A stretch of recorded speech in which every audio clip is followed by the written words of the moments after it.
नमस्कार, फिर से आपका एक बार स्वागत है एचपी एजुकेशनल टॉक में। और मैं आपके साथ डिस्कस करने जा रही हूँ फिज़िक्स का चैप्टर साउंड। और इस चैप्टर को मैंने मेन पॉइंट्स इसमें कवर किए हैं। चैप्टर को स्टडी करने की ज़रूरत नहीं है क्योंकि इस चैप्टर सभी ने पढ़ा होता है।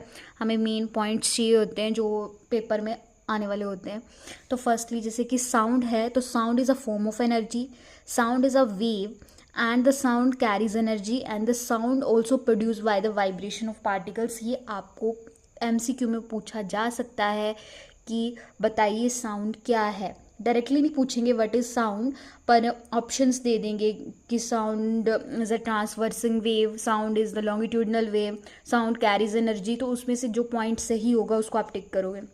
नेक्स्ट इज दैट कि sound is a form of a wave, ये हमने अंडरस्टैंड कर लिया।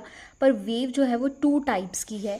तो इसमें एक क्वेश्चन बनता है, आपको पूछा जाता है कि साउंड वेव की कौन सी टाइप है, साउंड कौन से टाइप की वेव है, या फिर जो वाटर में वेव्स बनती है वो कौन से टाइप की वेव्स हैं। तो फर्स्टली लॉन्गिट्यूडनल वेव।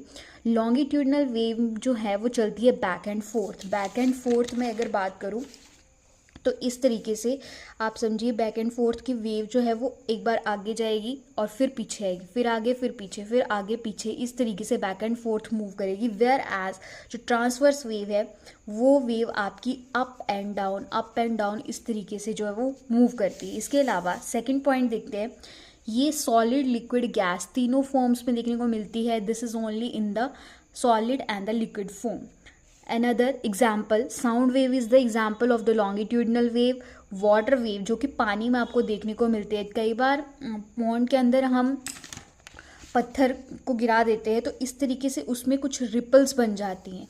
तो वो जो रिपल्स होती हैं वाटर के अंदर, that is the example of transverse wave. Another point is इसमें रीजन बनते हैं लॉन्गिट्यूडनल वेव में, that is the compression and the refraction. Next is the characteristics of the sound wave. Sound wave के जो कुछ characteristics है वो ये वेव से रिलेटेड जुड़े हुए हैं।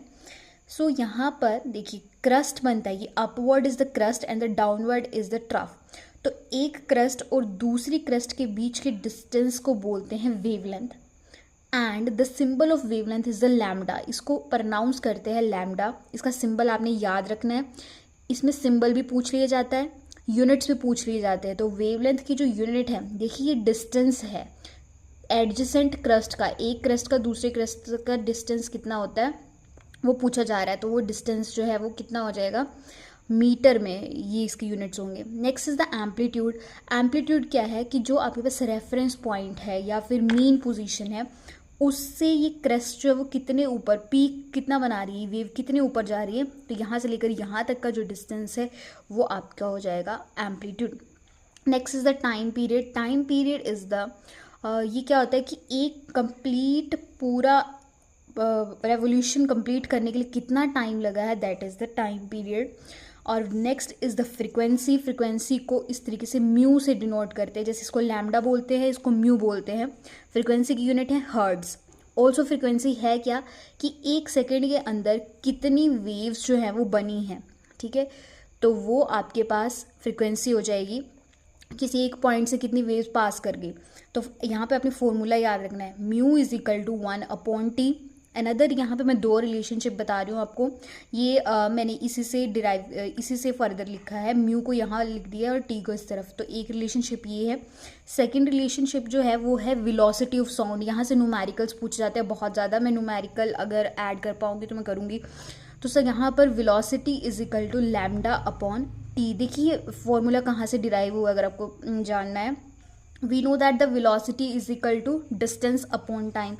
इसी तरीके से लिखते हैं हम कि जो वेलोसिटी है that is equal to the distance upon time. So यहाँ पर इस वेव के केस में जो डिस्टेंस है वो क्या है, दैट इज द वेवलेंथ के इक्वल है।